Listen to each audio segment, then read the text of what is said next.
Oke, Mimin langsung lanjut ceritanya. Selamat mendengarkan, dan hidupkan imajinasi para tetua. Cerita pun dimulai. Setelah Su-han meletakkan rune itu di antara kedua alisnya, Suo-ying melepaskan kesadaran ilahinya di puncak alam dewa mendalam, tetapi dia tidak dapat merasakan tingkat kultivasi apa yang dimiliki Su-han. Seperti yang diharapkan dari item yang disempurnakan oleh Master Istana Timur, ini luar biasa, luar biasa. Suo-ying mengaguminya, tampak sedikit iri dan cemburu. Setelah sekian lama bergabung dengan Istana Pangeran Yun, ini adalah pertama kalinya dia mendengar bahwa Kepala Istana Timur secara pribadi mengambil tindakan untuk menyempurnakan sesuatu bagi seseorang. Selain itu, penguasa Istana Timur telah muncul secara langsung sebelumnya, tiba di cabang Star Alliance dan membawa Su-han keluar. Itu cukup untuk menunjukkan betapa dia menghargai Su-han. Sebenarnya ini bukan hanya tindakannya sendiri, tetapi juga niat dari Istana Pangeran Yun. Sejak saat itu, Su-han merasakan kehangatan di rumah Pangeran Yun. Suo-ying memberikan rune itu lalu pergi. Su-hanyuan mengamati sekeliling markas sebentar. Kecuali tempat-tempat yang tidak boleh atau tidak bisa ia kunjungi, hampir semua tempat sudah ia kunjungi. Alun-alun Departemen Intelijen Militer sedang ditata dengan cepat. Ini adalah alun-alun terbesar di seluruh kantor pusat Yunwang Mansion, dan jelas digunakan untuk pemujaan gunung. Departemen Intelijen Militer yang awalnya misterius kini ditampilkan di depan Su-han. Harus saya akui, dia layak menjadi pengawal terkuat dari pasukan armor hitam. Baik dari segi budidaya maupun kualitas, mereka jauh lebih unggul daripada tentara armor hitam. Tidak perlu mengambil tindakan sama sekali, hanya aura dingin dan acuh tak acuh itu sudah cukup untuk membuat orang takut. Setelah meninggalkan alun-alun, Su-han berjalan-jalan sebentar, tetapi merasa bosan dan memutuskan untuk kembali ke kediamannya. Tetapi pada saat ini, suara sarkastis tiba-tiba mencapai telinga Su-han. "Hei, bukankah ini Tuan Su Baliu?" Su-han berhenti sejenak lalu berbalik untuk melihat. Tetapi dia melihat sekelompok besar orang datang dari belakang. Pemimpinnya adalah seorang pria berbaju ungu. Dia tidak tampak muda, sekitar 40 tahun. Kata-kata tadi jelas keluar dari mulutnya. "Siapa kamu?" tanya Su-han. "Kau bahkan tidak kenal Tuan Wang." Seseorang di samping pria berjubah ungu itu segera berteriak, "Tuan Wang Qiang, utusan pengadilan tingkat kelima dari Istana Pangeran Yun, apakah Anda belum pernah mendengar tentang dia?" Ternyata itu adalah Tuan Wang. Su-han segera menangkupkan tinjunya dan berkata sambil tersenyum, "Saya sudah lama mendengar reputasi besar Tuan Wang dan selalu ingin mengunjunginya, tetapi saya takut mengganggu kultivasinya. Maafkan saya karena bersikap tidak sopan." "Tidak perlu." Wang Qiang mengangkat tangannya dan berkata dengan nada sarkastis, "Tuan Su selalu sibuk dengan urusan. Beraninya aku merepotkanmu. Kalau begitu, aku pamit dulu." Su-han hendak pergi. "Berhenti!" Wang Qiang berteriak, "Tuan Su, Anda bersikap sangat tidak sopan di hadapan saya. Saya khawatir Anda bertindak terlalu jauh. Permisi." Su-han mengerutkan kening, berbalik dan berkata sambil tersenyum, "Saya harap Tuan Wang akan memberi saya beberapa nasihat." Sesuai aturan Istana Pangeran Yun, seorang utusan istana berpangkat rendah harus memberi hormat terlebih dahulu saat bertemu dengan utusan istana berpangkat tinggi. Jika ada keterlambatan, akan ada hukuman. Wang Qiang berkata, "Dan Anda, Tuan Su, tak masalah jika menolak hukuman itu, tapi Anda pergi tanpa persetujuan saya. Apakah Anda mengabaikan saya? Atau apakah Anda mengabaikan aturan Istana Pangeran Yun?" Tanpa banyak bicara, dia hanya memakaikan topi besar padaku. "Sepertinya orang ini juga salah satu orang yang menaruh dendam padaku," pikir Su-han dalam hati. Ia mengepalkan tinjunya lagi, tampak sangat rendah hati, dan berkata dengan kepala tertunduk, "Istana Pangeran Yun bagaikan seorang suci. Saya tidak berani melanggar batas. Karena saya telah melanggar aturan, mohon hukum saya, Tuan Wang." Wang Qiang jelas tidak menyangka Su-han begitu lugas. Berdasarkan pemahamannya tentang Su-han, Su-han seharusnya adalah pria yang sangat arogan dan mendominasi. Tapi ini lebih baik, ini bisa meredam kesombongannya dan mencapai tujuannya. Kalau begitu, Wang tidak akan bertindak terlalu jauh. Lagi pula, kita kan rekan kerja. Wang Qiang berpikir sejenak, lalu akhirnya mengulurkan kakinya. Tuan Subaliu, sepatu saya kotor. Bagaimana kalau Tuan Subaliu membersihkannya? Hahaha. Begitu kata-kata ini diucapkan, gelak tawa pecah di mana-mana. Su-han tidak tahu apakah antek-antek ini adalah anggota tentara zirah hitam atau utusan Yuan Lin lainnya. Ada begitu banyak utusan di istana Pangeran Yun, jadi tentu saja dia tidak akan mengingat mereka semua. Setelah melirik orang-orang ini, Su-han menatap bintang hijau muda yang bergerak perlahan di antara alis Wang Qiang. Tuan Wang, kalau Anda benar-benar ingin menghukum saya, silakan saja. Tapi, tindakan Anda ini telah menghina martabatku, dan itu sudah keterlaluan. Apakah itu terlalu berlebihan? Wang Qiang mendengus dingin. Subaliu, sungguh berkah bagimu diizinkan menyemir sepatuku. Kalau tidak, apa kau pikir utusan hutan tingkat 7 sepertimu, yang dibayar untuk suatu posisi, layak menyemir sepatuku?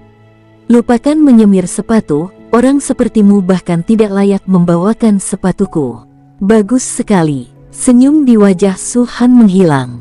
Setelah selesai berbicara, dia berbalik dan pergi. Mengingat kepribadiannya, jika dia terus tinggal di sini, dia takut tidak akan bisa mengendalikan diri dan akan membunuh Wang Qiang. Subaliu, berhenti. Wang Qiang menolak untuk menyerah. Sosoknya melintas dan berdiri di depan Su-han. Apakah kau benar-benar berpikir bahwa dengan dukungan Tuan Suoying, tak seorang pun di istana Pangeran Yun dapat melakukan apapun padamu? Su-han sedikit mengernyit. Tuan Wang, apakah aku pernah menyinggung perasaanmu? Tentu saja tidak. Wang Qiang mendengus dingin, tapi aku tidak tahan dengan kepura-puraanmu. Hanya karena aku membeli posisi status utusan istana Yun. Su-han mengerutkan kening lagi. Ya, Wang Qiang mengangguk. Di mataku, semua utusan kehutanan bayaran itu hanyalah sekumpulan sampah. Istana Pangeran Yun tidak menawarkan gaji, jadi semua orang harus mengandalkan diri sendiri. Bagaimana mungkin sekelompok pendatang baru seperti kalian bisa setara dengan kami? Bagi utusan kehutanan lainnya, ini bukan hanya tidak adil, ini benar-benar penghinaan. Terutama kau, Subaliu, yang kultivasinya lambat dan hanya punya sedikit kekayaan, tapi kau pamer seperti ini. Aku sungguh tidak tahu apa yang Guru Suoying lihat dalam dirimu sehingga beliau mau menerimamu sebagai muridnya. Su-han akhirnya menemukan jawabannya. Alasan utama mengapa Wang Qiang menargetkannya adalah posisi utusan hutan tingkat 7. Tidak ada rasa cemburu di wajahnya, yang ada hanya sedikit rasa marah. Jelaslah, kata-kata sebelumnya tulus. Dia merasa sangat tidak adil jika mereka yang menghabiskan uang untuk membeli status utusan istana memperlakukan utusan istana Yun lain yang telah berusaha keras. Anda membeli dengan uang, sementara orang lain mempertaruhkan nyawa mereka. Mengapa Anda harus setara dengan mereka? Kualifikasi apa yang Anda miliki? Apa? Kau tidak punya apa-apa untuk dikatakan. Melihat Su-han terdiam, Wang Qiang mendengus lagi. Orang-orang lain di sekitar juga berkumpul, seolah-olah mereka tidak akan membiarkan Su-han pergi jika dia tidak memoles sepatu Wang Qiang hari ini. Subaliu, kamu harus memberikan penjelasan yang sempurna hari ini. Ya, kau belum berusaha, tapi kau bisa menikmati perlakuan yang sama seperti Tuan Wang dan yang lainnya. Kenapa begitu? Utusan tingkat 7 bisa memanggil tentara lapis baja hitam 2 kali setahun, tapi coba buka matamu dan lihat tentara lapis baja hitam mana yang mau melayanimu. Setidaknya aku tidak mau. Ya, sekalipun ada perintah dari atas, aku tetap tidak akan melakukannya dengan sukarela. Banyak tokoh mengecam Su-han, dan ia seolah menjadi sasaran kritik publik. Bahkan beberapa mata yang tak jauh dari sana pun memandang ke sini. Tuan Subaliu, tolong jelaskan padaku, Wang Qiang mencibir. Su-han tersenyum dan berkata, di istana Pangeran Yun, ada lebih dari sekadar aku yang telah membayar untuk membeli posisi utusan hutan istana. Mengapa kau bersikeras menangkapku? Apa kau benar-benar berpikir kami hanya mengincarmu? Apa kau punya kualifikasi? Wang Qiang berkata, yang lain sudah diberi pelajaran olehku. Jadi begitulah. Su-han mengangkat bahu. Kenapa, kamu masih belum yakin? Wang Qiang bertanya lagi. Tuan Wang, izinkan saya memberitahu Anda bahwa karena istana Pangeran Yun telah menetapkan aturan ini, pasti ada alasannya sendiri. Sebaiknya pikirkan baik-baik sebelum melakukan apapun, kata Su-han. Apa maksudmu? Apa kau menggunakan istana Pangeran Yun untuk menekanku? Apa cuma ini yang kau punya? Ekspresi Wang Qiang sedikit muram. Su Baliu, persaingan di istana Yun sangat ketat. Perselisihan kecil sesekali itu biasa. Para petinggi tidak akan peduli. Kau mengerti maksudku? Apa sebenarnya yang akan kau lakukan? Kesabaran Su-han perlahan-lahan habis. Bahkan, dia juga bisa memahami mentalitas Wang Qiang dan yang lainnya, yang telah menghabiskan begitu banyak upaya untuk menyelesaikan tugas dan menukar poin dengan posisi Yuan Linsi. Tetapi orang-orang seperti Su-han, yang baru saja tiba, hanya menghabiskan uang untuk mendapatkan posisi ini. Bagi mereka yang pernah mengalami hidup dan mati, ini sungguh tidak adil dan mereka tidak bisa menerimanya. Su Baliu, aku tidak bermaksud melakukan apapun padamu. Aku hanya ingin kau memberiku penjelasan yang masuk akal. Wang Qiang berkata, kau belum berkontribusi sedikit pun untuk kediaman Pangeran Yun, jadi bagaimana kau bisa dianggap setara dengan kami? Kontribusi para prajurit berzirah hitam itu jauh lebih besar daripada kalian, namun mereka bersikeras bertindak atas perintahmu. Bagaimana ini bisa dibiarkan? Jika kau tidak bisa menjelaskan dirimu hari ini, maka kau harus menyemir sepatuku sebelum aku melepaskanmu. Kau mau penjelasan? Baiklah, aku akan memberimu penjelasan hari ini. Su-han berkata dengan tenang, karena Tuan Wang begitu mengincarku, aku khawatir dia pasti tahu sesuatu tentang masa laluku, kan? Kalau begitu, aku ingin bertanya kepada Tuan Wang, apa latar belakangku sebelum aku bergabung dengan istana Pangeran Yun? Tentu saja kau tidak punya latar belakang apapun. Kalau tidak, kenapa kau mau bergabung dengan istana Pangeran Yun? Wang Qiang mendengus dingin. Dengan kata lain, sebelum aku bergabung dengan istana Pangeran Yun, aku hanyalah seorang kultivator biasa. Su-han mengangkat matanya dan menatap Wang Qiang. Sebagai seorang kultivator biasa, dan hanya berada di alam dewa semu saat itu, menurutmu bagaimana aku mendapatkan 100 juta kristal ilahi yang dibutuhkan untuk membeli utusan istana Yun? Ini, bagaimana aku bisa tahu? Wang Qiang tampak enggan. Tidak, kau tahu. Su-han berkata dengan suara berat, kristal-kristal suci ini jelas tidak mungkin jatuh dari langit, dan tidak mungkin ada orang yang memberikannya kepadaku secara cuma-cuma. Tapi aku masih memilikinya, yang membuktikan bahwa aku mendapatkannya melalui kerja kerasku sendiri. Mendengar ini, nada bicara Wang Qiang terhenti. Ekspresi orang lain pun berubah. Mereka saling berpandangan dan terdiam beberapa saat. Tuan Wang, para utusan hutan istana telah mendapatkan posisi mereka setelah mempertaruhkan nyawa mereka, begitu pula aku. Tuan Wang, menurutmu berapa harga yang harus aku bayar untuk mendapatkan 100 juta kristal ilahi ini? Su-han melangkah maju dan menatap Wang Qiang lekat-lekat. Hanya karena kau tidak mampu mendapatkan 100 juta kristal ilahi, kau bisa menolak usaha orang lain. Pertama, aku bukan keluarga kaya. Kedua, aku bukan playboy. Semua uang ini kuhasilkan lewat kerja keras. Sekalipun aku beruntung, itu juga bagian dari kekuatanku. Apa yang membuatmu bilang aku tak punya kualifikasi untuk setara denganmu? Ya, kalian telah memberikan banyak kontribusi untuk istana Yun, tapi siapa di antara kalian yang bisa mendapatkan 100 juta kristal suci untuk istana Yun? Deng deng deng. Setelah mendengar kata-kata ini, Wang Qiang melangkah mundur berulang kali dan wajahnya menjadi pucat. Ini tidak ada hubungannya dengan masalah budidaya. Bagaimanapun, Wang Qiang masih orang yang berakal sehat. Su Han telah menjelaskannya dengan sangat menyeluruh dan telah membuat analisis yang masuk akal mengapa dia bisa sejajar dengan mereka. Baru setelah memikirkan semuanya, Wang Qiang mundur dan menjadi pucat karena ketidaktahuannya sebelumnya. Sejak awal, orang-orang seperti Anda selalu terjebak dalam kebiasaan.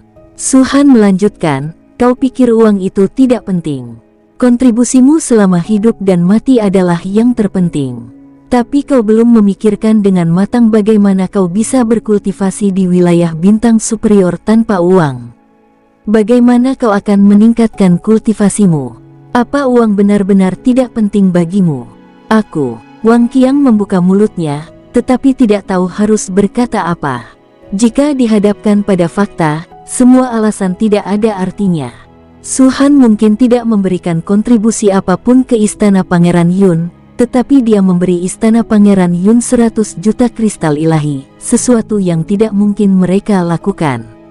Semua orang sama di dunia ini, jadi sebaiknya jangan meremehkan orang lain. Su Han melirik orang-orang di sekitarnya, lalu mencibir dan mengepalkan tinjunya. Yang mulia, jaga diri kalian. Setelah selesai berbicara, dia berjalan maju. Semua orang tanpa sadar memberi jalan untuknya, dan tidak ada seorang pun yang mencoba menghentikannya. Wang Qiang berdiri di sana, menatap punggung Su Han dengan linglung. Semua kata-kata Su Han sebelumnya terngiang di benaknya. Ya, Su Baliu tidak memiliki latar belakang dan perlindungan, tetapi ia memiliki begitu banyak kristal ilahi. Jika itu bukan hasil usahanya sendiri, lalu untuk apa? Apa haknya untuk menanyainya? Dibandingkan dengan 100 juta kristal ilahi yang ia berikan kepada kediaman Pangeran Yun, mungkinkah semua sumbangan yang telah ia berikan, jika dijumlahkan, bernilai 100 juta kristal ilahi? Apakah kita benar-benar salah? Wang Qiang bertanya pada dirinya sendiri. Dia tidak pernah menargetkan Su Han sebagai pribadi, tetapi hanya masalah menghabiskan uang untuk membeli posisi utusan istana. Kini, seseorang akhirnya memberinya analisis yang paling komprehensif. Tetapi analisis semacam ini ibarat sebuah telapak tangan yang menamparkan wajahnya dengan keras, menyebabkan rasa sakit yang membakar dan membuatnya tidak dapat menerimanya. Tuan Wang, jangan dengarkan omong kosongnya. Itu omong kosong belaka. Seseorang di dekatnya menyemangatinya, orang seperti ini memang pandai bicara. Kalau memang dia punya kemampuan, kita buktikan sendiri di upacara pemujaan gunung berikutnya. Ya, dengan kultivasi Su Baliu yang terbatas, dia pasti akan mempermalukan istana Pangeran Yun kita. Jika saatnya tiba, tugas menyelamatkan situasi tetap di tangan Tuan Wang. Entah mengapa, Wang Qiang tiba-tiba merasa sedikit jijik dengan suara-suara yang keluar dari telinganya. Kurangi bicara, Wang Qiang berkata dengan acuh tak acuh, aku masih harus mempersiapkan pemujaan gunung, jadi ayo pergi. Dalam sekejap mata, lebih dari 20 hari berlalu. Seluruh kediaman Pangeran Yun telah dipersiapkan secara matang. Memberikan penghormatan kepada gunung merupakan acara besar di 4 prefektur, dan para jenius dari 4 prefektur akan datang. Tentu saja, anak ajaib di sini sebenarnya merujuk pada banyak utusan akademi. Hanya utusan hutan akademi yang dapat berpartisipasi dalam upacara pemujaan gunung. Utusan hutan dari setiap prefektur akan dibagi menjadi 4 kelompok. Kecuali mereka yang tinggal di istana Pangeran Yun, 3 kelompok lainnya akan pergi ke 3 prefektur lainnya untuk memberi penghormatan kepada pegunungan. Ini setara dengan sebuah siklus. Setelah utusan hutan dari istana Yun selesai memberi penghormatan kepada gunung, mereka akan bergiliran pergi ke 3 prefektur lainnya untuk memberi penghormatan. Semakin mendekati akhir, suasananya semakin tegang. Siapapun yang menjadi duta akademi dapat memberi penghormatan kepada gunung. Ini adalah kualifikasi sekaligus tanggung jawab. Jika rekan-rekan mereka dikalahkan, mereka tidak hanya akan membawa malu bagi istana Yun, tetapi juga reputasi mereka sendiri. Ketika masih ada 3 hari sebelum upacara besar penghormatan kepada leluhur, Suoying akhirnya mengeluarkan pemberitahuan kepada Su Han. Dia akan tinggal sementara di istana Pangeran Yun, dan setelah pemujaan di gunung di sana selesai, dia akan pergi ke 3 prefektur lainnya untuk memuja gunung. Perkataan dan perbuatan Suoying menunjukkan bahwa ia memiliki harapan yang sangat tinggi terhadap Su Han. Tingkat kultivasi banyak utusan hutan di 4 prefektur utama berada di antara alam dewa sejati dan alam roh ilahi. Tentu saja, hanya ada sedikit alam dewa bintang 5 ke atas, dan mereka semua hampir merupakan tokoh seperti penguasa istana. Tingkat kultivasi master istana berada di antara alam ilahi dan alam dewa misterius. Misalnya, Suoying, sebagai salah satu dari 10 penguasa istana tingkat pertama di Istana Yun, berada di puncak alam Xuanshan. Hanya utusan kekaisaran yang budidayanya dibatasi. Semua utusan kekaisaran harus berada di tingkat dewa surgawi. Jika mereka gagal mencapai tingkat kultivasi ini, tidak peduli seberapa besar kontribusi mereka terhadap 4 prefektur utama atau berapapun poin yang telah mereka kumpulkan, mereka tidak akan pernah bisa menjadi utusan kekaisaran. Tentu saja, ada pengecualian sepanjang sejarah, tetapi mereka semua adalah tokoh penting di 4 prefektur utama, yang sangat berbakat dan tak tertandingi, dan orang biasa hampir tidak dapat menandingi mereka. Singkatnya, harapan Suoying terhadap Su Han sangat tinggi. Meskipun tingkat kultivasi Su Han hanya pada tingkat dewa sejati bintang 5, ia dianggap berada pada tingkat menengah ke bawah di antara banyak utusan akademi di 4 prefektur utama. Tapi Suoying paling tahu kemampuan bertarung Su Han. Dia tidak tahu orang kuat seperti apa yang bisa dilawan Su Han saat ini, tetapi ketika dia berada di alam dewa Void bintang 5, dia mampu membunuh Lian yang sangat dekat dengan alam dewa sejati bintang 7. Seberapa lemahkah dia saat ini? Suoying merasa bahwa, setidaknya di alam dewa sejati, tidak ada seorang pun yang boleh menjadi lawan Su Han. Jika itu adalah alam ilahi, ada kemungkinan besar Su Han akan mampu bertarung lintas level. Tentu saja, meskipun Suoying melebih-lebihkan Su Han semaksimal mungkin, dia tetap merasa bahwa Su Han paling-paling hanya bisa bertarung melawan alam dewa bintang 2. Bagaimanapun, alam dewa bukanlah alam dewa yang sebenarnya. Meskipun kultivasi Su Han telah meningkat, rentang pertarungan antar level seharusnya tidak terlalu abnormal. Bahkan jika dia bisa melawan alam dewa bintang 2, itu mungkin jauh melampaui ekspektasi Suoying. Suoying selalu merasa bahwa selama Su Han dapat maju dengan mantap, tidak akan sulit baginya untuk dipromosikan setidaknya menjadi utusan hutan akademi tingkat kelima. Adapun Su Han, dia tentu saja tidak keberatan dengan perintah yang dikeluarkan oleh Istana Pangeran Yun. Bagaimanapun, mereka akan pergi ke 3 prefektur lainnya, hanya masalah waktu saja. Saya pikir Istana Pangeran Yun meminta saya untuk tinggal di sini terlebih dahulu sehingga saya dapat menjaga gerbang gunung Istana Pangeran Yun.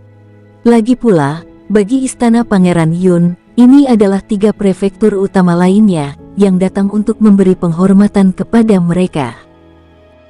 Jika mereka diinjak-injak oleh pihak lain di rumah mereka sendiri, itu akan menjadi kehilangan muka yang besar bagi Istana Pangeran Yun. Tidak hanya itu, jika berita itu sampai tersebar, maka akan menimbulkan kerugian besar bagi perekrutan anggota Yunwang Mansion di masa mendatang. Besok adalah hari untuk memberi penghormatan kepada gunung. Dan hari ini, Chen Changqing, Wei Qi, dan Feng Xijing semuanya datang menemui Su Han. Su Han memiliki kesan yang baik terhadap ketiga orang ini, jadi dia menyediakan anggur dan makanan untuk mereka. Barang-barang umum ini masih bisa dibeli dengan uang di Istana Pangeran Yun. Feng Xijing telah membeli posisi sebagai utusan hutan tingkat 7 karena kristal unsur yang pernah diberikan Su Han kepadanya sebelumnya. Dan saat ini, meskipun dia tidak lagi memiliki bantuan cincin Sumeru Putra Suci, dia masih telah mencapai puncak alam dewa sejati. Kecepatan kultivasi ini benar-benar menakutkan. Kakak Su, kita baru bertemu 1 atau 2 tahun, dan kau sudah mencapai alam dewa sejati bintang 5. Wei Qi menatap Su Han dengan desahan dan rasa iri di wajahnya. Chen Changqing berkata, bukannya aku meremehkan saudara Su, tapi dibandingkan dengan Feng Xijing, saudara Su mungkin agak lambat. Tiga pasang mata menatap Feng Xijing pada saat yang sama, dan wajah pria yang biasanya pendiam ini tidak bisa tidak memerah. Ini semua berkat bantuan Tuan Su. Feng Xijing mengangkat gelas anggurnya dan berkata kepada Su Han, tanpa Tuan Su, aku tidak akan berada di tempatku sekarang. Aku bersulang untuk Tuan Su. Kamu yang terbaik, aku hanya asistenmu. Su Han menempelkan gelasnya ke gelas Feng Xijing, lalu berkata sambil tersenyum tipis, karena aku sudah bertemu denganmu, aku harus memanggilmu Tuan Feng.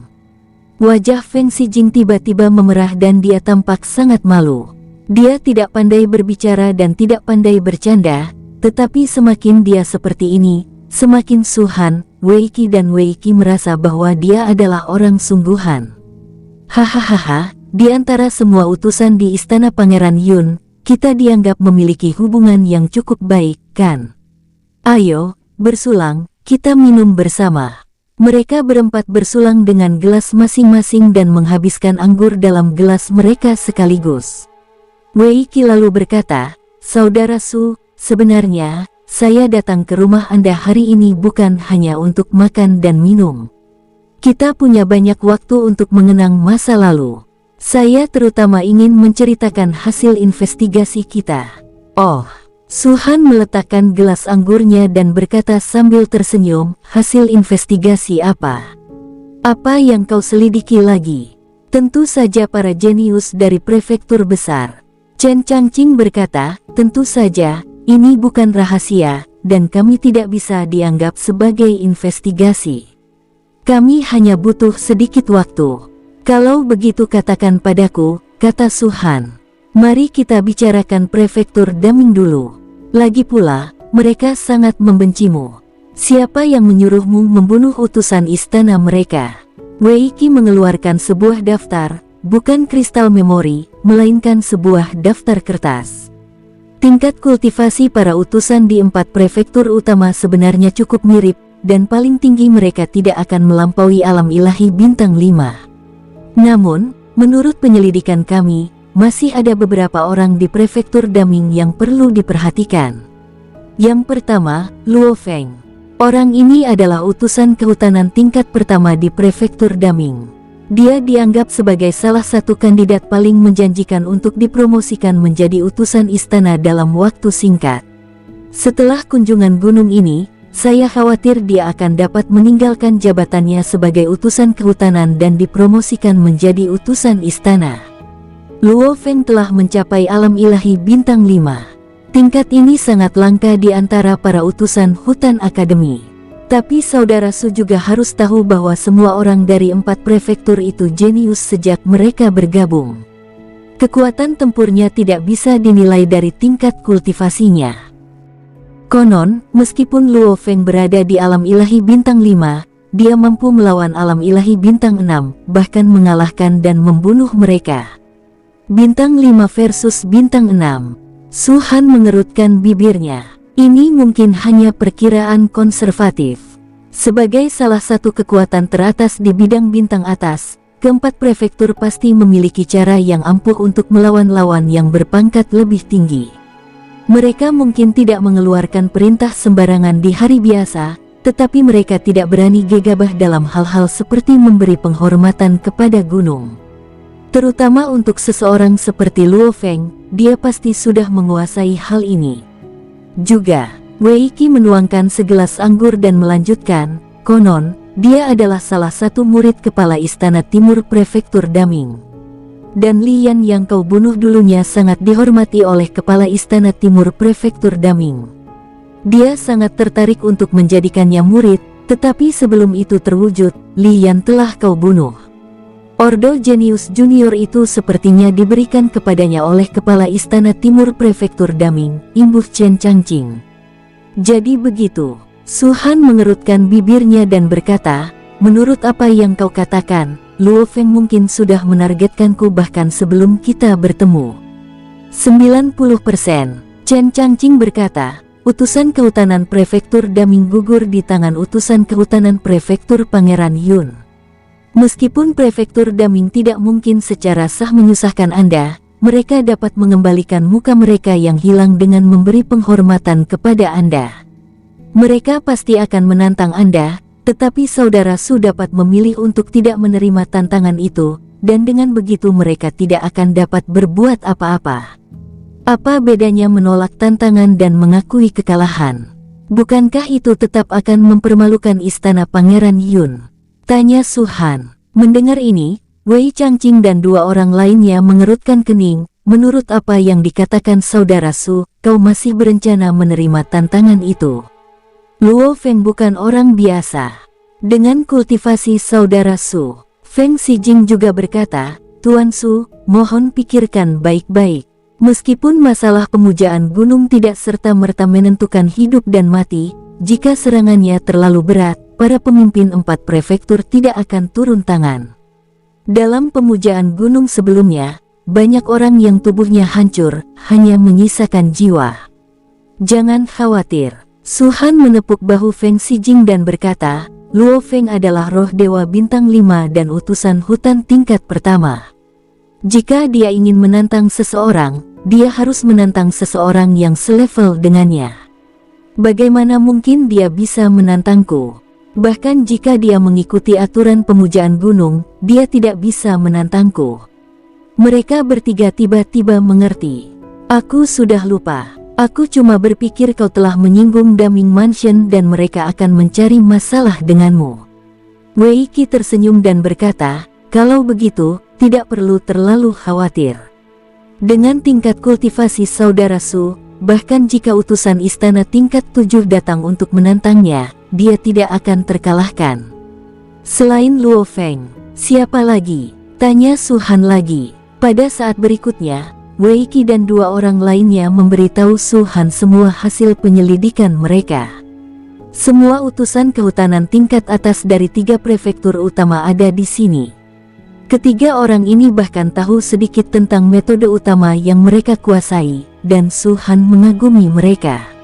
Baru pada larut malam mereka bertiga akhirnya kenyang makan dan minum, lalu pergi dengan gembira. Pagi berikutnya, hari baru saja subuh, tetapi rumah Pangeran Yun sudah ramai dengan aktivitas. Saat suara gemuruh itu muncul, lapangan intelijen militer yang sudah besar benar-benar bangkit dan meluas sedikitnya 5 kali lipat. Kalau dipikir-pikir, diameternya mungkin 1000 mil. Tentu saja, arena pemujaan gunung itu hanya berjarak 100 mil dari pusatnya. Selain itu, ada kursi di mana-mana. Dibandingkan dengan tempat ini, arena di kota kekacauan tidak ada apa-apanya. Setidaknya ada lebih dari 100.000 kursi di sini. Dengan kata lain, rata-rata, masing-masing dari 4 prefektur utama dapat menempati sedikitnya 25.000 kursi. Selain itu, sebuah layar besar muncul di kehampaan di atas. Layar ini sepenuhnya dipadatkan oleh kekuatan kultivasi, dan dapat mencerminkan semua pemandangan selama pemujaan gunung. Meskipun jaraknya ribuan mil dari arena, layar ini tetap dapat dilihat dengan jelas. Meskipun istana Yun besar, tidak mungkin menampung semua orang. Tempat itu sudah penuh dengan petani pengembara yang menunggu di luar untuk menyaksikan kesenangan itu. Mereka tidak dapat memasuki istana Yun, tetapi mereka dapat melihat dengan jelas apa yang terjadi di arena melalui layar ini.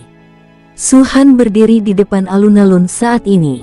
Bukan hanya dia, tetapi hampir 2000 utusan istana berdiri di sini. Mereka mengenakan seragam yang dikenakan utusan istana Yun, dan warnanya putih, yang sangat disukai Su Han. Tentu saja, saat ini, hanya warna putih yang paling menarik perhatian. Mereka adalah tokoh utama pemujaan gunung ini. Sosok seseorang berjalan dari kejauhan, diikuti oleh sekelompok tokoh penting. Masing-masing orang ini mengenakan lencana. Kunci kemenangan terletak pada hal itu. Namun, sebagai utusan istana tingkat pertama, dia hanya bisa berada di tengah dan tidak bisa bergerak ke depan. Shen Tianli mengikuti di belakang pria di depan, mengenakan lencana dengan 2 garis terukir di atasnya, yang mewakili posisinya sebagai utusan kekaisaran tingkat kedua. Pria di depan tidak mengenakan lencana apapun. Tapi siapa di dunia ini yang tidak mengenalnya? Rumah Pangeran Yun, Master Istana Timur, Dewa Petir Kuno. Salam untuk Tuan Istana Timur. Semua orang membungkuk dan membungkuk serempak, memberi hormat kepada Dewa Petir Kuno. Su Han merasa agak lega dengan peraturan di rumah Pangeran Yun, karena dia tidak perlu berlutut. Jalankan saja urusanmu. Dewa Petir Kuno tampak sangat ramah. Ia tersenyum dan melambaikan tangan, membuat banyak orang menjadi fanatik dan hormat. Kelompok orang penting ini akhirnya berhenti di depan Su Han dan yang lainnya. Shen Tianli dan Suo Ying keduanya menatap Su Han. Jika kau bisa menangani 50 pertandingan, aku bisa dipromosikan menjadi utusan kekaisaran tingkat pertama. Sebuah suara memasuki telinga Su Han. Su Han tertegun sejenak dan juga menatap Shen Tianli. Tuan Shen, tekanannya sangat besar. Su Han menyampaikan pesan itu. Itu masalahmu, kata Shen Tianli ringan. Su Han tampak tak berdaya dan tidak mengirim pesan lagi.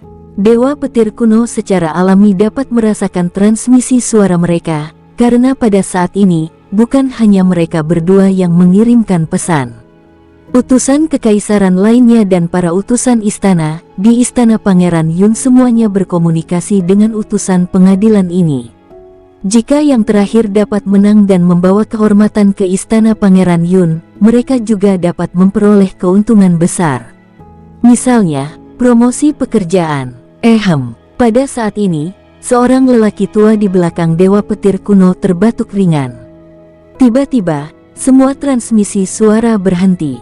Semua orang tahu bahwa Dewa Petir Kuno akan memberikan ceramah. Orang tua yang terbatuk ringan tadi adalah Pei Yan yang sangat misterius, salah satu utusan kekaisaran tingkat pertama yang sangat langka di Istana Yun. Utusan lain dari akademi telah berangkat dan akan segera tiba di Prefektur Daming, Prefektur Jing'an, dan Prefektur Baihua. Demikian pula, orang-orang dari 3 prefektur utama akan segera tiba di Istana Yun. Dewa Petir Kuno melirik semua orang tanpa berlama-lama pada siapapun. Meskipun ini salah satu dari 4 acara besar tingkat prefektur, kalian tidak perlu terlalu tertekan. Kalau kalian bersikeras ikut dan akhirnya kalah, itu tetap bukan hasil yang baik. Mengerti? Suaranya sangat tenang, tetapi bagaikan guntur, menyebabkan tubuh semua orang gemetar hebat. Dimengerti, teriak semua orang bersamaan. Dewa Petir Kuno tak pernah banyak bicara. Namun kenyataan bahwa ia muncul dan memberikan pidato kepada para utusan tersebut secara langsung sudah cukup untuk menunjukkan betapa pentingnya Istana Pangeran Yun bagi acara ini. Penampilannya juga meningkatkan moral utusan istana ini. Semuanya sudah dipersiapkan. Selanjutnya, kita tinggal menunggu kedatangan 3 prefektur lainnya. Gruar. Pada saat ini, suara gemuruh yang mengerikan tiba-tiba datang dari jarak yang sangat jauh. Baik itu orang-orang dari Istana Pangeran Yun maupun banyak pembudidaya independen, pada saat ini, mereka semua mengangkat kepala. Mereka melihat titik hitam, seperti lubang hitam, datang dari jarak yang sangat jauh. Pada saat ini, waktu seakan berhenti. Karena titik hitam itu berada di ujung pandangannya sesaat sebelumnya, dan sesaat kemudian sudah berada tepat di depannya. Tubuhnya yang besar menyebar bagaikan barisan pegunungan, dan sisik-sisiknya yang banyak berkilauan dengan kilauan yang menakutkan di bawah pantulan sinar matahari.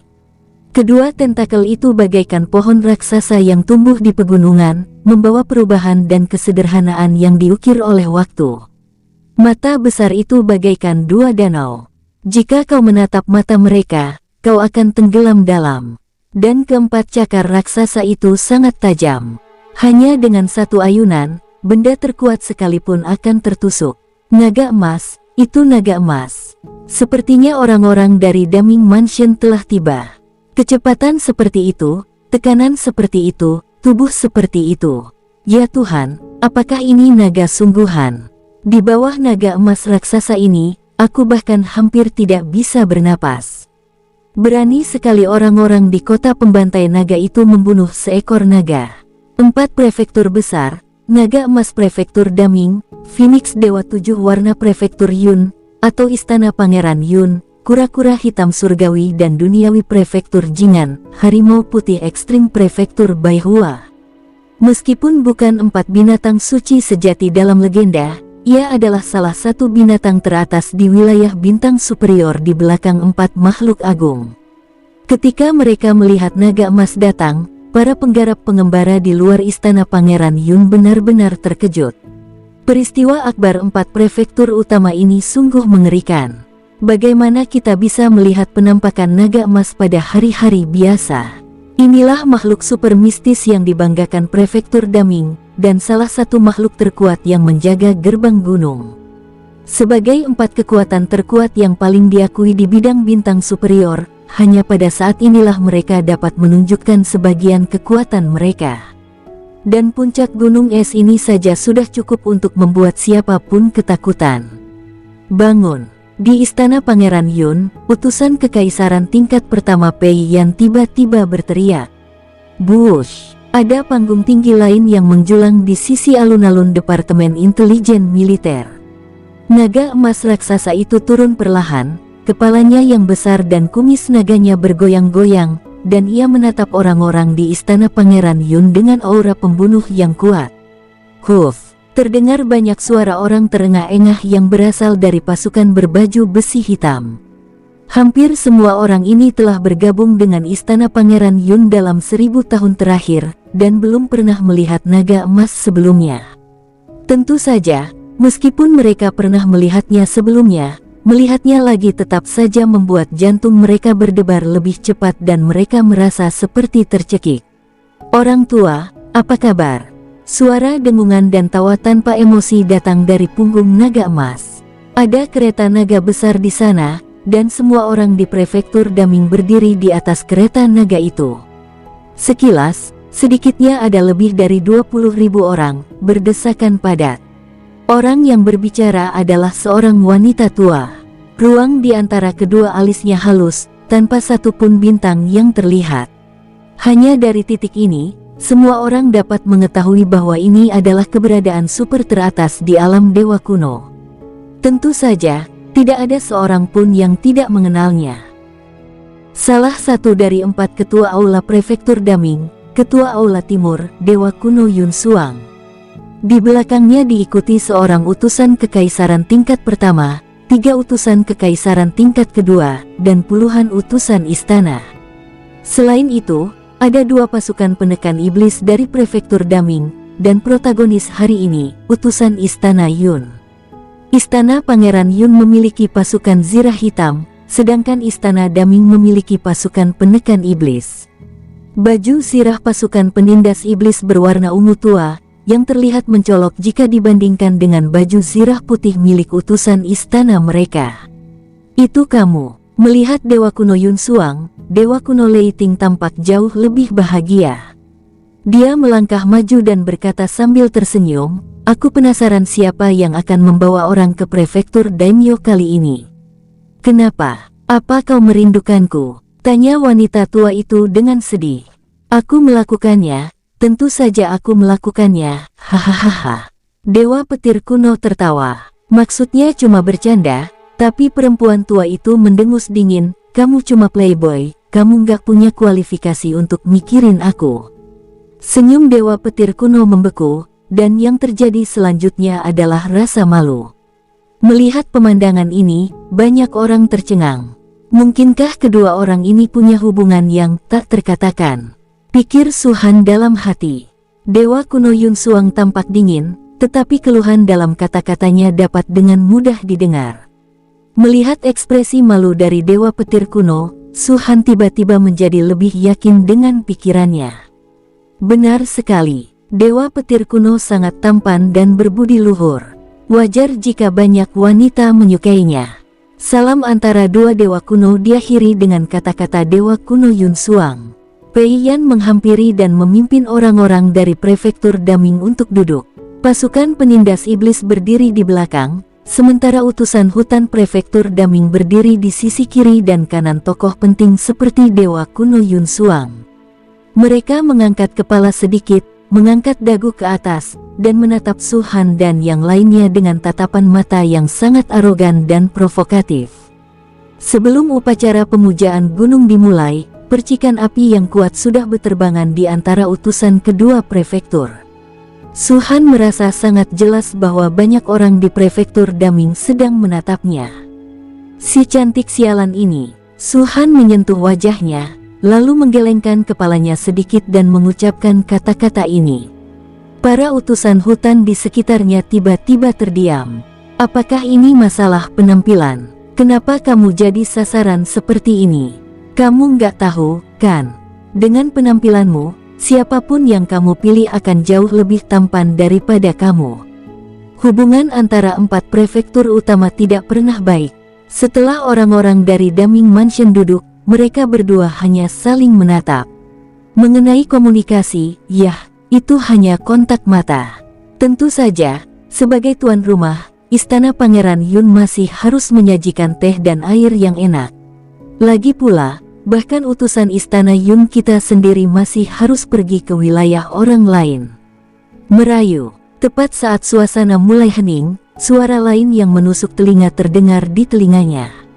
Suaranya rendah, tidak setajam burung phoenix Dewa 7 warna, tidak seberat naga emas, dan tidak mendominasi seperti harimau putih yang ekstrim. Siapa lagi kalau bukan kura-kura hitam dari langit dan bumi? Sepertinya orang-orang dari prefektur Jingan telah tiba. Dewa petir kuno yang tadinya duduk, kini berdiri lagi dan menatap ke kejauhan sambil tersenyum. Sebagai tuan rumah, Anda tetap harus mengikuti etika menyambut tamu. Orang yang datang tidak lain adalah prefektur Jingan.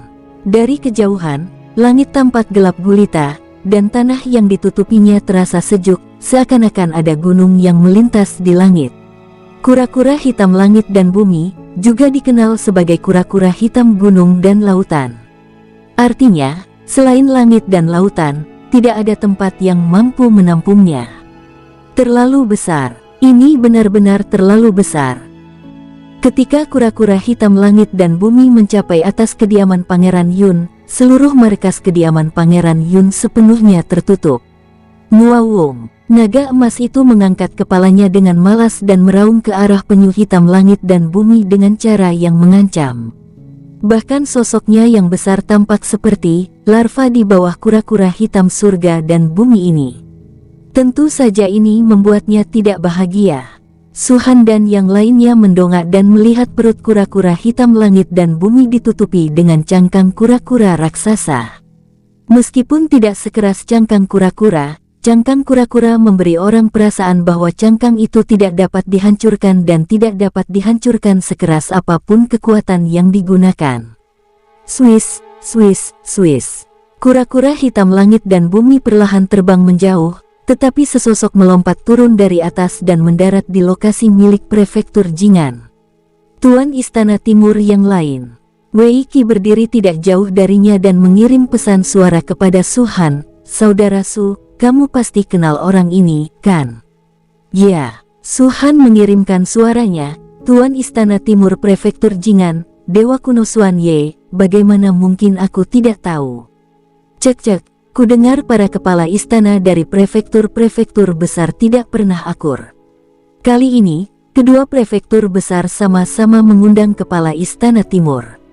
Ini benar-benar akan jadi tontonan yang menarik," kata Wei Qi sambil tersenyum. "Orang yang bertindak di sini adalah kamu," kata Su Han. Wei Qi langsung berhenti tersenyum. Di prefektur Jingan, selain Dewa Kuno Xuan Ye dan utusan kekaisaran serta utusan istana, ada juga utusan halaman dan tentara 9 jiwa. Dewa petir kuno dan Dewa Xuan Ye kuno bertukar basa-basi lalu duduk kembali. Adapun Dewa Kuno Xuan Ye, tatapannya beralih dan akhirnya jatuh pada Su Han. "Apakah kamu Su Baliu?" Perkataannya membuat orang-orang di 3 prefektur tercengang sesaat. Sudut mulut Su Han berkedut, tetapi dia masih mengepalkan tinjunya dan membungkuk, berkata, "Junior, aku memberi salam kepada Dewa Kuno Xuan Ye." "Bangun." Sudut bibir Dewa Kuno Xuan Ye melengkung. "Apa bagusnya kediaman Pangeran Yun? Mereka bahkan tidak membayarmu gaji. Kalau kau pelit sekali, kenapa kau tidak bergabung dengan istana Jinganku sejak awal?" Ini, Su Han tampak malu. Xuan Ye, bukankah ini terlalu berlebihan? Dewa petir kuno berpura-pura tidak puas dan berkata, itu semua sudah berlalu. Kenapa kalian menekan anak-anak muda ini?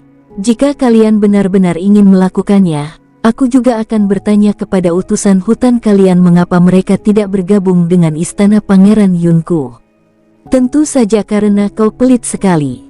Bukankah sudah kukatakan sebelumnya? Kata Dewa Kuno Xuan Ye. Anda, nada bicara Dewa Petir Kuno terhenti. Hanya saja dalam hal ini, dia tidak punya ruang untuk bantahan. Istana Pangeran Yun sangat pelit. Katakan padaku, kenapa? Apa yang kau sukai dari istana Pangeran Yun? Dewa Kuno Xuan Ye menatap Su Han lagi. Jika aku harus menjawabnya, aku tertarik pada pria pelit dari istana Pangeran Yun. Jawaban Su Han melampaui harapan semua orang. Oh, Dewa Kuno Xuan Ye menyipitkan matanya dan berkata, saya ingin mendengar detailnya. Para petinggi sangat tegas dan memperlakukan semua orang dengan adil. Dalam situasi seperti itu, mereka yang memiliki kemampuan hebat secara alami akan menonjol. Su Han mengangkat matanya dan menyeringai, dan aku adalah salah satu dari mereka yang memiliki kemampuan yang kuat. Hahaha. Begitu Su Han selesai berbicara, seorang pemuda di antara utusan hutan dari prefektur Jing'an tiba-tiba tertawa terbahak-bahak. Namun tak lama kemudian, tawanya berhenti tiba-tiba. Karena banyak mata yang menatapnya. Kenapa kau menatapku? Bukankah yang dia katakan itu lucu? Apa yang membuatnya berpikir bahwa dia orang yang begitu cakap? Pemuda itu tampak tidak puas. Reaksi lambat. Di belakangnya, utusan utama istana prefektur Daming mengutuknya dengan ekspresi muram. Pemuda itu benar-benar bingung dan tidak tahu apa yang sedang terjadi. Faktanya, perkataan Su Han tidak hanya tidak merusak reputasi istana Yun, tetapi juga mengangkat nama istana Pangeran Yun dari samping. Secara umum diakui bahwa istana Yun pelit, tetapi ini juga menunjukkan bahwa istana Pangeran Yun benar-benar adil dan memperlakukan semua orang dengan cara yang sama.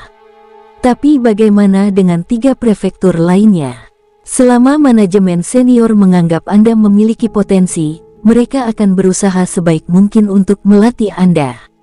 Kita semua memulai dari garis awal yang sama, tetapi yang lain mengambil jalan pintas. Betapa tidak adilnya hal ini bagi mereka yang belum terlatih. Tentu saja, mereka yang terlatih dapat meningkatkan kultivasi mereka dengan cepat, tetapi implikasi Su Han tetap bahwa mereka hanyalah fast, cantik tetapi tidak berguna.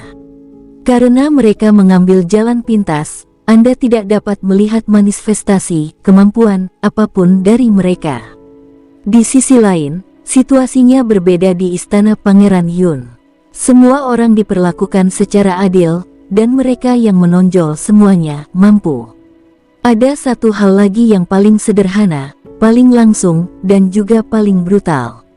Mengapa banyak orang bergabung dengan istana Yun jika sangat pelit? Kalau kamu tidak pelit, mengapa kamu tidak melihat bahwa rakyatmu jauh lebih banyak daripada rakyat di istana Pangeran Yun? Apakah kamu tidak mengerti alasannya? Jawaban Su Han dapat dikatakan membunuh 3 burung dengan 1 batu. Tidak hanya mengejek 3 prefektur lainnya, tetapi juga meninggikan istana Pangeran Yun, dan juga menimbulkan duri dalam hati rakyat di 3 prefektur tersebut.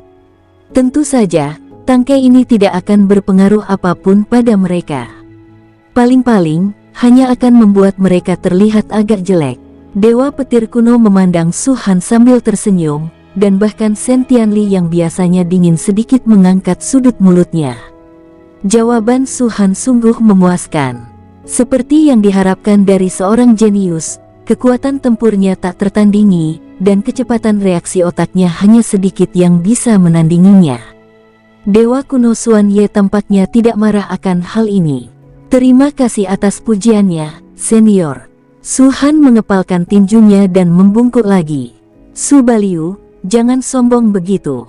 Aku akan menunjukkan kepadamu apa artinya bersukacita lalu bersedih. Saat itu, pemuda yang tadi tertawa itu berteriak lagi. Su Han mengangkat kepalanya dan menatap pria itu sejenak, lalu bertanya dengan ekspresi bingung di wajahnya, "Siapa kamu?" Begitu kata-kata itu diucapkan, pemuda itu menjadi marah. Dalam situasi ini, dia sebenarnya bertanya pada dirinya sendiri, "Siapakah dia? Aku tahu siapa dia, tapi dia tidak mengenalku. Bukankah ini membuktikan Subaliu lebih terkenal daripada aku? Lebih luas lagi, apakah itu membuktikan bahwa reputasi utusan hutan istana Pangeran Yun lebih besar daripada reputasi utusan hutan istana Pangeran Jing?"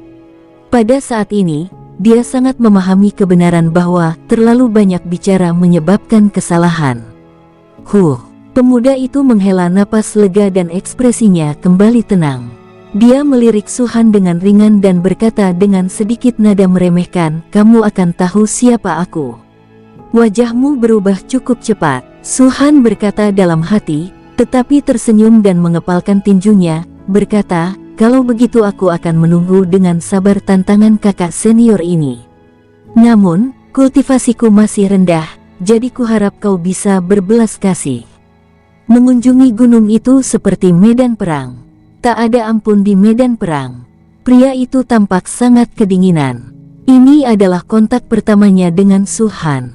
Jelas saja, beberapa kata ini saja sudah membuatnya sangat tidak menyukai Su-han. Yang terakhir juga sudah tiba.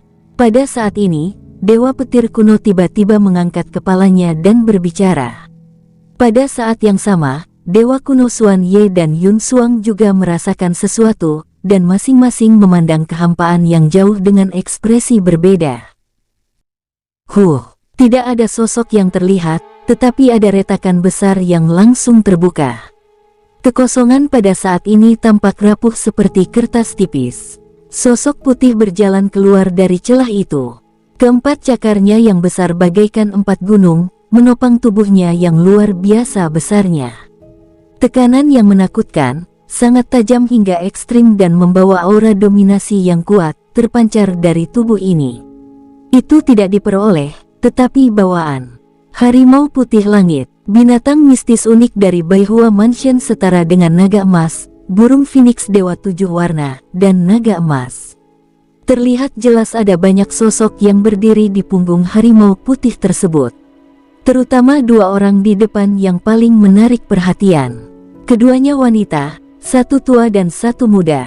Alasan mengapa wanita tua itu begitu menarik perhatian adalah karena auranya tidak kalah kuat dari 3 dewa petir kuno. Ia sama sekali tidak menahan diri. Saat macan putih datang, auranya menyapu ke segala arah. Kemanapun ia lewat, seluruh kehampaan meledak. Adapun wanita itu, tingkat kultivasinya tidak terlalu tinggi, hanya alam dewa virtual bintang 7. Namun penampilannya sulit ditemukan di dunia, dan tidak ada seorang pun yang seperti dia sepanjang masa. Saat ia menampakkan diri, pandangan mata yang tadinya tertuju pada perempuan tua itu pun beralih sejenak dan tertuju pada perempuan ini. Rambutnya seputih salju dan selendangnya berkibar di bahunya. Keindahan wajahnya dan daya tarik temperamennya sungguh tak terlukiskan dengan kata-kata.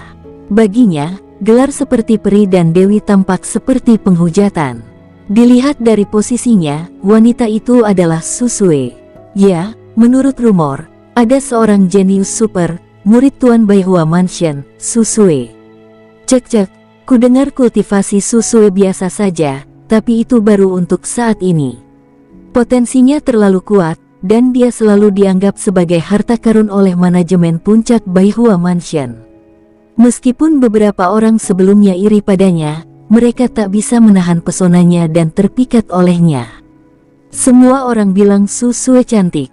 Sekarang sepertinya, dia benar-benar sesuai dengan reputasinya. Jika aku bisa punya istri seperti ini, bahkan jika dia menjadi satu-satunya sepanjang hidupku, itu sudah cukup. Kudengar potensi Susue setara dengan 4 bintang agung dan keturunan 9 dewa agung. Ia berasal dari wilayah bintang menengah, tetapi hanya dalam beberapa tahun, ia telah mencapai alam dewa virtual bintang 7. Meskipun hal ini tak lepas dari pelatihan intensif di Baihua Mansion, pada akhirnya semua itu berkat bakatnya sendiri yang luar biasa. Susue memang sangat cantik dan memiliki potensi yang luar biasa, tetapi mengatakan bahwa ia dapat dibandingkan dengan 4 bintang besar dan 9 keturunan para dewa agak berlebihan. Lagi pula, yang terakhir diakui sebagai 13 mutiara paling mempesona di seluruh bidang bintang atas. Ia bukan kunang-kunang, tetapi sulit baginya untuk menandingi bulan-bulan yang terang ini.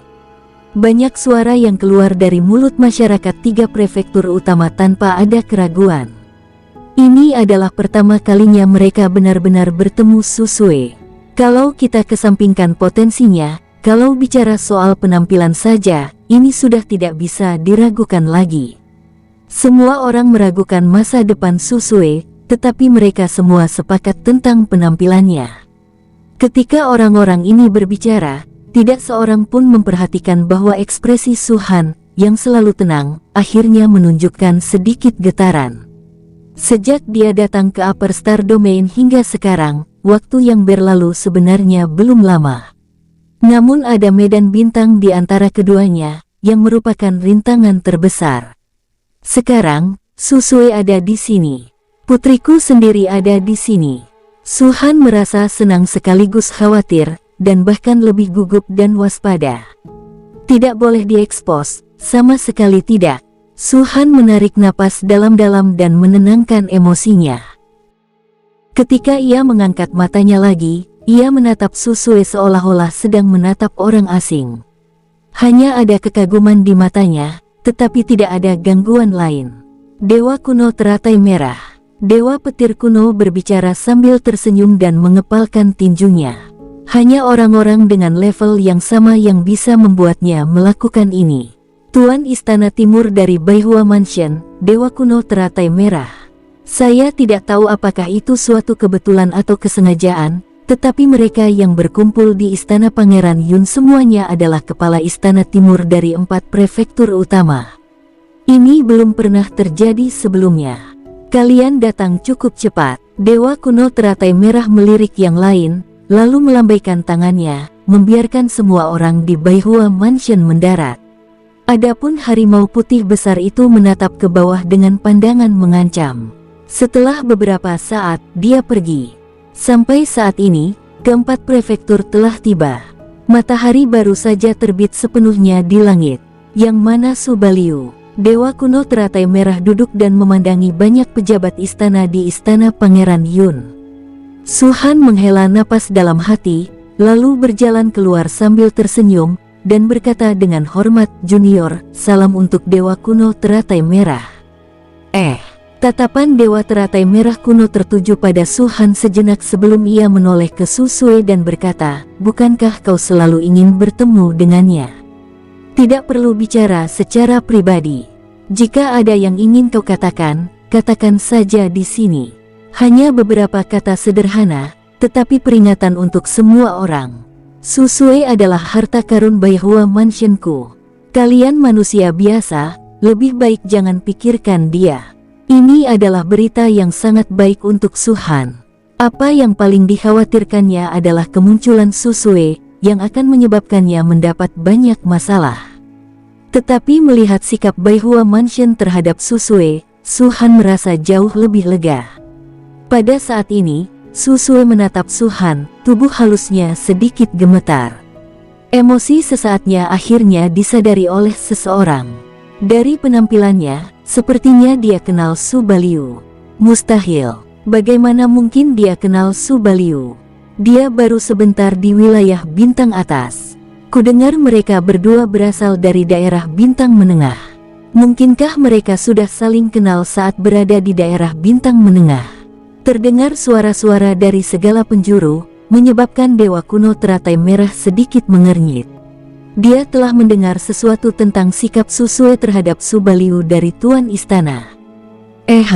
Pada saat ini, seorang wanita paruh baya di belakang Dewa kuno teratai merah melangkah maju dan berkata sambil tersenyum lebar, "Semuanya, jangan salah paham. Meskipun Susue dan Subaliu sama-sama berasal dari bidang bintang tengah, mereka tidak saling mengenal. Hanya saja Susue tahu sedikit tentang Subaliu, dan karena kagum, ia menunjukkan ekspresi seperti ini."